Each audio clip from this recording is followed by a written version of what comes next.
Welcome to KTC drama Tamil. புதுசாக நம்ம சேனலை பார்க்குறவங்க சப்ஸ்கிரைப் பண்ணிக்கோங்க. மறக்காமல் பெல் ஐக்கானையும் கிளிக் பண்ணிக்கோங்க. இன்றைக்கி நம்ம ஏற்கனவே பார்த்துட்டு இருந்த பீச் பிளாசமோட 10வது எபிசோட் தான் பார்க்க போகிறோம். போன எபிசோடில் இது வரைக்கும் பார்த்துருந்துருப்போம் அப்படின்னா ஷின் இளவரசருக்கு ஹீரோயின் தான் வான்ஷி அப்படின்ற மாதிரி சொல்லிட்டு டவுட் வந்திருக்கும். இந்த கர்ச்சீஃப் என்னோடய மனைவி கொடுத்தது, அவள் பேர் குவான்ஷி, நீ பார்க்குறது செய்கிற விஷயங்கள் எல்லாமே என் மனைவி மாதிரி இருக்குது, உண்மையை சொல்லு, நீ தான் அவள் அப்படின்ற மாதிரி சொல்லிட்டு ஃபோர்ஸ் பண்ணி கேட்கும்போது இல்லை அப்படின்ற மாதிரி சொல்லுவாங்களா.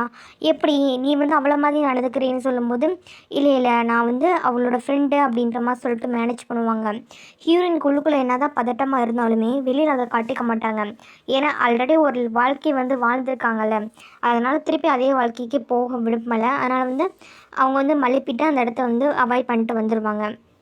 இந்த மாதிரி விஷயம் நடந்தது எல்லாரோட முன்னாடி தான் நடந்திருக்கும். அதனால் இந்த விஷயம் ராஜா காது வரைக்கும் போயிருக்கும். உடனே ராஜாவும் என்ன பண்ணுவார் அப்படின்னா கூப்பிட்டு விட்டு ஷின் இளவரசரையும் நம்ம ஹீரோயினை விசாரிப்பாங்க. அப்படி விசாரிக்கும் போது ஹீரோயின்ட்ட தான் கேட்பாங்க, உனக்கும் அந்த பொண்ணுக்கு எப்படி பழக்கம், நீ குவான்ஷி ஃப்ரெண்டுன்னு சொல்கிறீங்க, எனக்கான அது தெரியாதே, ஏன்னா நீ பார்டரில் இருந்தம்மா, அந்த பொண்ணு கேப்டனில் இருந்தா, எப்படி பழக்கம்னு சொல்லும்போது அவள் ஹீரோயின் என்ன சொல்லுவாங்க அப்படின்னா, நானும் அந்த பொண்ணு டேரெக்டாக ஒருத்தர் பார்த்துக்கவே கிடையாது, நான் வேறு பார்டர்லேருந்தே அவள் இங்கே தானே இருந்தாள், அது எல்லாமே உண்மை தான். ஆனால் என்னென்னா நாங்கள் லெட்ரு மூலமாக ஃப்ரெண்டாக இருந்தோம். இங்கே நடக்கிற ஒவ்வொரு விஷயத்தையும் அந்த பொண்ணு லெட்ரு மூலமாக எனக்கு எக்ஸ்சேஞ்ச் பண்ணியிருக்கோம். நானும் என்னை பற்றின விஷயங்களை சொல்லியிருக்கேன். 2 பேரும் அப்படி தான் க்ளோஸாக இருந்திருக்கோம். அவங்க அவங்க வீட்டில் நடக்கிற ரொம்ப சின்ன விஷயத்த கூட என்கிட்ட ஷேர் பண்ணிக்குவாங்க. முகம் பார்க்காதனால அவங்க ஷேர் பண்ணுறதுக்கு சங்கட்டமும் படலை. அப்படி தான் ஒருத்தர் என்ன பிடிக்கும் பிடிக்காது அப்படின்ற எல்லாமே 2 பேருக்கும் தெரியும். அந்தளவுக்கு க்ளோஸ் ஃப்ரெண்ட்ஸ் அப்படின்ற மாதிரி சொல்லும்போது, அப்புறம் ஏன் நீ இதை முன்னாடியே சொல்லலை அப்படின்ற மாதிரி கேட்கும்போது, ஒரு கட்டத்துக்கு மேலே அவங்கள்ட்ட லெட்ரு வர்றது ரொம்ப கம்மியாயிடுச்சு. ஆனால் என்ன ஆகும் அப்படின்னா லாஸ்ட்டாக அது நான் விசாரித்து பார்க்கும்போது தெரிய வந்துச்சு அவங்க இறந்தே போயிட்டாங்கன்னு சொல்லிட்டு. அதுவும் இந்த மாதிரி கோர்ட்டில் இஷ்யூ ஆகி இறந்து போனாங்க அப்படின்றப்ப நாங்கள் பார்டரில் இருக்கோம், தேவையில்லாமல் பெருசாக இது பண்ணக்கூடாதுன்னு சொல்லிட்டு தான் அவங்க கூட கான்டாக்டே நாங்கள் அடுத்து அவங்க ஃபேமிலி பக்தியும் இல்லைன்றப்ப பேசக்கூடாதுன்னு சொல்லிட்டு தான் பேசலை அப்படின்ற மாதிரி சொல்லிவிட்டு நடந்த விஷயம்லாம் சொல்லும்போது அப்படின்னா சரி ஓகேம்மா நீ இந்த அளவுக்கு சொல்கிற அப்படின்றப்ப நான் ஒத்துக்கிறேன் அப்படின்ற மாதிரி சொல்லிட்டு விட்டுருவாங்க. அதுக்கப்புறமேட்டுக்கு நம்ம ஷின் இளவரசர் தான் பார்ப்பார். ஷின் இளவரசர் என்ன சொல்லுவார் அப்படின்னா, இன்னுமே அவருக்கு நம்ம ஹீரோயின் மேலே தான் டவுட் இருக்குது. அவங்க தன்னோட மனைவி குவான்ஷி மாதிரியே இருக்காங்க, குவான்ஷி தான் அப்படின்ற நம்பிட்டு தான் இருக்கார். இந்த விஷயம் எல்லாத்தையுமே நம்ம ஹீரோ நோட் பண்ணுவார். சரி இந்த ஷின் இளவரசர் ரொம்ப ஓவராக போகிறாரு, இப்போ ஏதாவது பார்க்கணும் அப்படின்ற மாதிரி சொல்லிட்டு யோசிப்பார். ஏன்னா ஒரு பொண்ணு மேலே இத்தனை வருஷமாக லாயலாக லவ்வாக இருக்கிறது வேறு, அதுக்குன்னு வேறு ஒரு பொண்ணு மேலே அதே லாயல்ட்டி லவ்வே வச்சிட்ருக்கிறதுனா தப்பு இல்லை, அந்த மாதிரி இது பண்ணக்கூடாது அப்படின்ற மாதிரி சொல்லிவிட்டு இவருக்கு ஏதாவது ஒரு வார்ன் பண்ணணும்னு சொல்லி இவருக்கு பின்னாடி இவரை கார்னர் பண்ணுற மாதிரி நமக்கு எதாவது கிடைக்குதா அப்படின்ற மாதிரி சொல்லிட்டு விசாரிச்சிட்ருப்பார். இன்னொரு பக்கம் நம்ம லீ இளவரசருக்கும் சரி, தன்னோட அண்ணா லைஃப்பில் மூவ் ஆன் ஆகி போகிறது கரெக்டு தான். ஆனால் நம்ம லவ் பண்ணுற பொண்ணே போட்டிக்கு மூவ் ஆன் ஆகக்கூடாதுல்ல. அதனால் அவருக்குமே அவங்க அண்ணன்ட்ட அட்வைஸ் பண்ணுவார், இந்த மாதிரி நீ வேணாண்ணா, நீ உன்னோட மனைவி மறக்கிறது ஓகே தான், ஆனால் நம்ம 2 பேரும் ஒரே பொண்ணு மேலே காதில் விழுகிறது தப்பு தான் அப்படின்ற மாதிரி சொல்லிட்டு பேசிகிட்டு இருப்பாங்க. இதெல்லாம் ஒரு பக்கம் போயிட்டு இருக்கும்போது நம்ம ஹீரோ என்ன பண்ணுவார் அப்படின்னா நம்ம ஹீரோயினை பார்த்து பேசுவார். நீங்கள் ஏன் இதை பற்றி சொல்லவே இல்லைன்னு கேட்கும்போது ஹீரோயின் அமைதியாக இருப்பாங்களா. அப்போ ஹீரோ சொல்லுவார், நீங்கள் எப்பயுமே பார்டரில் தான் இருப்பீங்க, இங்கே இருக்க குவான்ஷி எப்பயுமே தனியாக தான் இருப்பாங்க, அப்படி தனியாக இருக்கவங்களுக்கும் உங்களுக்கு என்ன ரிலேஷன், எப்படி ஃபஸ்ட்டு ஃப்ரெண்ட்ஷிப் ஆச்சு அப்படின்ற மாதிரி சொல்லிட்டு அதை பற்றி கொஸ்டின் கேட்கும்போது நம்ம ஹீரோயின் அதுக்கு பதில் சொல்லாமல் சைலண்ட்டாக இருப்பாங்க. அதை பற்றி பார்க்கும்போதே புரியுது ஹீரோக்கு இதில் ஏதோ ஒரு பெரிய இஷ்யூ இருக்குதுன்னு சொல்லிட்டு. இதுக்கு மேலே இவங்களை ஃபோர்ஸ் பண்ணக்கூடாதுன்னு சொல்லிட்டு ஓப்பனாகவே சொல்லிடுவார். உங்களுக்கு ஒரு விஷயம் சொல்ல விருப்பம் இல்லை அப்படின்றப்ப உங்களை ஃபோர்ஸ் பண்ணி நான் அதை உங்கள்கிட்ட தெரிஞ்சுக்கணுன்ற அவசியம் இல்லை, ஆனால் இதுக்கு மேற்பட்டு இந்த டாபிக் பற்றி எடுக்க மாட்டேன், நீங்கள் எதுக்கு ஃபீல் பண்ணாதீங்க அப்படின்ற மாதிரி சொல்லிட்டு சிரிச்சுட்டே அங்கேருந்து போயிடுவார். ஹீரோ என்ன சொல்கிறாருன்னா, நீ என்னவா வேணால் இருந்துக்கோ, யாராக வேணால் இருந்துக்கோ, எனக்கு நீ வேணும் அவ்வளோதான், நான் உன்னை உண்மையாக லவ் பண்ணுறேன், எனக்கு சப்போர்ட்டாக நீ இருந்தாவே போதும், நீ என்னை உண்மை லவ் பண்ணாட்டியும் கூட பரவாயில்ல அப்படின்ற மாதிரி அந்த அர்த்தத்தில் சொல்லிட்டு அங்கேருந்து போயிடுவார். ஆனால் போனவர் என்ன பண்ணுவார் அப்படின்னா, நம்ம ஷின் இளவரசர் இந்த விஷயத்துலேருந்து நம்ம உங்களை விதைக்கி வைக்கணும் அப்படின்ற மாதிரி சொல்லிட்டு அவரை ஃபாலோ பண்ணுவாங்க. அப்படி ஃபாலோ பண்ணும்போது தான் என்ன தெரிய வரும் அப்படின்னா, இவர் டேரெக்டாக எங்கே போயிருப்பாருனா, இப்போ வந்து ஹீரோயின் தான் அவங்களா அப்படின்னு தெரிஞ்சுக்கிறதுக்காக அந்த ஷின்ஷி பொண்ணோட ரூமுக்கு வந்து போயிருந்திருப்பார். ஊருக்கு வெளியில் வந்து வச்சுருந்துருப்பாருல, ஒரு வீடு பிடிச்சி அந்த இடத்துக்கு வந்து போய் கேட்பாரு. இந்த மாதிரி வந்து அவள் தான் உன்னோட அக்கா மாதிரி இருக்கா, அவங்க 2 பேரும் ஃப்ரெண்ட்ஸுன்னு சொல்கிறாங்க, உண்மையிலே உனக்கு தெரியுமா, நீ மீட் பண்ணியிருக்கியான்னு சொல்லும்போது அதுக்கு அந்த பொண்ணு என்ன சொல்லும் அப்படின்னா, சின்ன வயசுலேருந்தே நானும் எங்கள் அக்காவும் அவ்வளோ க்ளோஸ்னு கிடையாது, அவங்களுக்கு ஃப்ரெண்ட் இருக்குமா எனக்கு தெரியாது அப்படின்ற மாதிரி சொல்லிட்டு விட்டுருவாங்க. சரி என்னடா அப்படி ஆகிப்போச்சு அப்படின்ற மாதிரி சொல்லிட்டு ஃபீல் பண்ணிகிட்ருப்பாங்க. இதெல்லாம் ஃபீல் பண்ணிகிட்டு இருக்கும்போது இன்னொரு பக்கம் நம்ம லீ இளவரசர் இந்த விஷயத்த பார்த்துருவாரா. பார்த்தவர் என்ன பண்ணுவார் அப்படின்னா, ஷின் இளவரசரை கூப்பிட்டு மிரட்டுவார். இந்த மாதிரி நீங்கள் ராஜாவுக்கு தெரியாமல் கு ஃபேமிலியில் இருக்க எல்லாரையும் கொல்ல தானே உத்தரவிட்டாங்க, அதில் ஒரு பொண்ணை வந்து மறைச்சி வச்சுருக்கீங்கன்றப்ப இந்த விஷயத்த நான் லீக் பண்ணி விட்ருவேன் அப்படின்ற மாதிரி சொல்லும்போது, அது பண்ணாமல் இருக்க என்ன பண்ணணும் அவர் டீல் பேசவும், இந்த மாதிரி நீங்கள் ஹீரோயின் விஷயத்தில் தலையிடாதீங்க, அது மட்டும் இல்லாமல் நீங்கள் மறைச்சி வச்சுருக்கிறது உண்மையை போய் ராஜா கிட்ட சொல்லுங்கன்னு சொல்லவும் இருக்கும்போது ஹீரோ இந்த விஷயத்த பார்த்துருவாரா. பார்த்தவர் என்ன பண்ணுவார் அப்படின்னா, ஷின் இளவரசரை கூப்பிட்டு மிரட்டுவார்.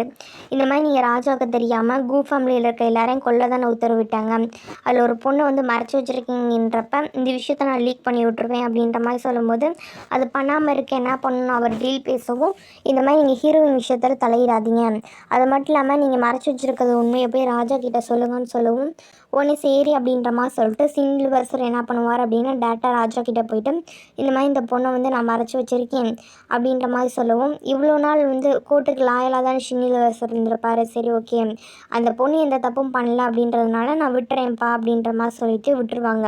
ஏன்னா அந்த குடும்பத்தில் உயிரோடு இருக்கிறது அந்த ஒரு பொண்ணு தானே, ஆனால் விட்டுருவாங்க.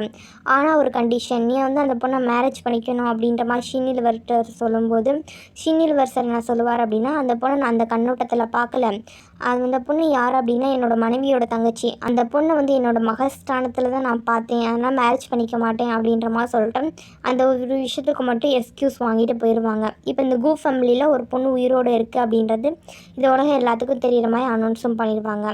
இன்னொரு பக்கம் நம்ம ஹீரோயின் என்ன பண்ணுவாங்க அப்படின்னா, ஹீரோ வந்து தனக்கு இவ்வளோ ஹெல்ப் பண்ணியிருக்கான், அவனுக்கு எதாவது ஹெல்ப் பண்ணணும்னு சொல்லிட்டு ஹீரோ கண்ணுக்கு வந்து சரியாகிறதுக்காக ப்ரிஸ்கிரிப்ஷன் எல்லாம் என்ன பண்ணுவாங்க அப்படின்னா, பழைய புத்தகத்துலேருந்து கண்டுபிடிச்சிருப்பாங்க.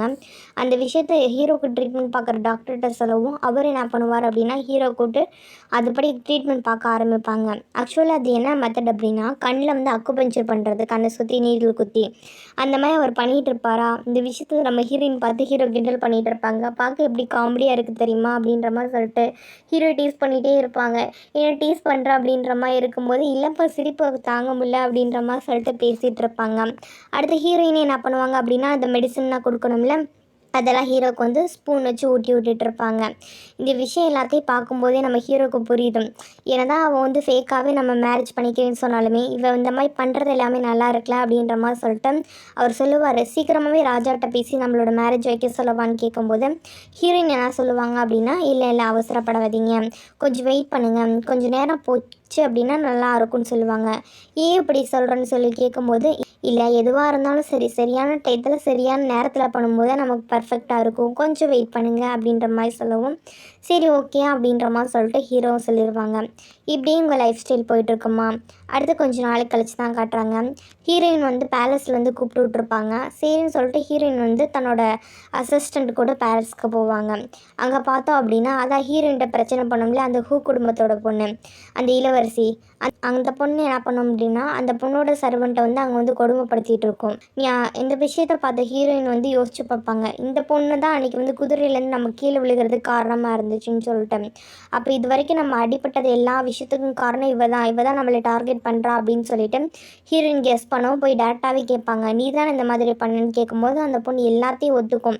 இதுக்கு முன்னாடி ஒவ்வொன்றும் பண்ணியிருப்பாங்கல்ல, கீழே தடி விட்டது, அந்த பாம்பு பிடிச்சிட்டு வந்து விட்டது, இது எல்லாத்துக்கும் பின்னாடி அந்த பொண்ணு தான் இருக்குன்றத தெரிஞ்சு போயிடுமா. உடனே ஹீரோயின் வந்து தன்னோட ஆட்களை விட்டு அடிக்க விடும்போது அவங்க என்ன பண்ணுவாங்க அப்படின்னா, ஹீரோயின் பதிலுக்கு அட்டாக் பண்ண ட்ரை பண்ணுவாங்களா. உடனே ஹீரோயினோட அசிஸ்டண்ட் தான் என்ன பண்ணுவாங்கன்னா, ஆல்ரெடி வந்து ஆயுதத்தை வந்து மறைச்சி வச்சுருந்துருப்பாங்க, அதை வச்சு அந்த பிள்ளையை வந்து அட்டாக் பண்ணிடுவாங்க.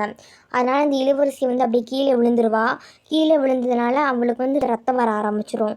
உடனே ஹீரோயின் என்ன பண்ணுவாங்க அப்படின்னா, இப்போ வந்து இவளுக்கு பின்னாடி பேக்கப் யாராவது இருக்காங்களாம் கண்டுபிடிக்கணும் அப்படின்னு சொல்லும்போது அங்கே வந்து யார் ஆட்கள் வருவாங்க அப்படின்னா இந்த அரண்மனையில் இருப்பாங்களே கான்ஸ்டன்ட் லியான்னு சொல்லிட்டு அவங்களோட ஆட்கள் வந்து வருவாங்க. இப்போ தான் ஹீரோயினுக்கு முழு கதையுமே புரிய ஆரம்பிக்கும்.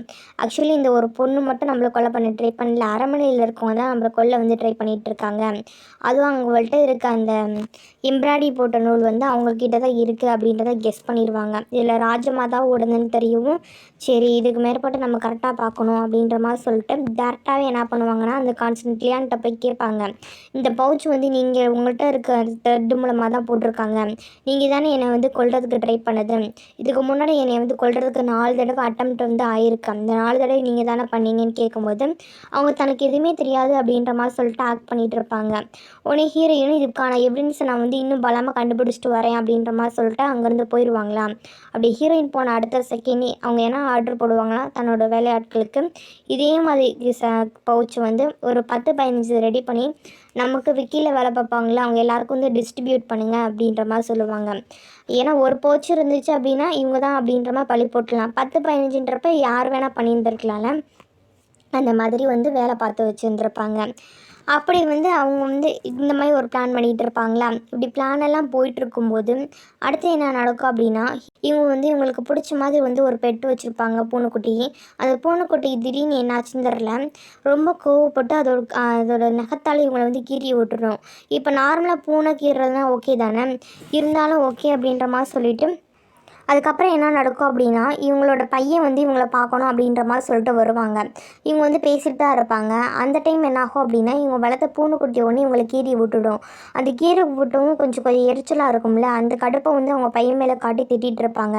நீ தேவையில்லாமல் இந்த மாதிரி பண்ணாத, உன்னோட மாமா கூட சேர்ந்து போ, உன் மாமாவுக்கு வந்து என்ன பெஸ்ட்டாக பண்ணணுமோ அதை பண்ணு, அந்த பொண்ணை லவ் பண்ணுறேன்னு சொல்லிட்டு உன் டைத்தை வேஸ்ட் பண்ணிக்காத அப்படின்ற மாதிரி சொல்லிட்டு நடந்த விஷயங்கள் எல்லாத்தையும் சத்தம் போட்டுட்ருப்பாங்க. ஆல்ரெடி வந்து இறந்து முள்ள ஒரு டான்ஸர் பொண்ணு, அதனால் அந்த விஷயம் எல்லாத்தையும் சொல்லி பேசிகிட்டு இருப்பாங்களா. அப்படி பேசி சத்தம் போட்டோடவும் அவனும் மனசு அப்படியே வருத்தப்பட்டு அங்கேருந்து போயிடுவான். அடுத்த அன்றைக்கி நைட்டு தான் காட்டுப்பாங்க. என்ன நடந்துச்சுன்னே தெரில, திடீர்னு இல்லை அந்த கான்செப்ட்லேயாங்க வந்து மயங்கி வந்து விழுந்துருவாங்க. என்னடா இப்படி மயங்கி விழுந்துட்டாங்கன்னு சொல்லிட்டு அங்கே இருக்க சர்வெண்ட்டெல்லாம் டாக்டரை கூப்பிட்டு செக் பண்ணி பார்க்கும்போது தான் தெரியும் இவங்களுக்கு யாரோ வந்து பாய்சன் வச்சுருக்காங்க. ஆனால் இது ஒரு டிஃப்ரெண்ட்டான நோய் மாதிரி இருக்குது, நோய்க்கான ரீசனே தெரில அப்படின்ற மாதிரி சொல்லிட்டு இருப்பாங்க. சரி எப்படியே ட்ரீட்மெண்ட் கொடுங்க அப்படின்ற மாதிரி சொல்லும்போது அவங்களும் ட்ரீட்மெண்ட் பண்ணி பார்ப்பாங்க. ஆனால் என்ன ட்ரீட்மெண்ட் பண்ணாலும் சரி அந்த நோயை வந்து இவங்களால் கட்டுப்படுத்தவே முடியல. அப்படி அந்த சிகிச்சை பயனில் இல்லாமல் செத்து போவாங்களே, அந்த மாதிரி வந்து எந்த ட்ரீட்மெண்ட் கொடுத்தும் அவங்க உடம்பு அக்செப்ட் பண்ணிக்காமல் அவங்க வந்து இறந்து போயிடுறாங்க. இதோட என்ன ஆகுது அப்படின்னா இந்த எபிசோட் வந்து முடியுது. இப்போ என்ன நடந்திருக்கு அப்படின்னா கான்செப்ட் லியானை ரீசெண்டாக மீட் பண்ண 2 பேர் யார் அப்படின்னா ஒன்று நம்ம ஹீரோயின், இன்னொன்று அவங்களோட பையன். இவங்க 2 பேரில் யாராவது ஒருத்தவங்க மேலே தானே இந்த மாதிரி திடீர்னு அவங்க இறந்து போனால் பழி விழுகும்.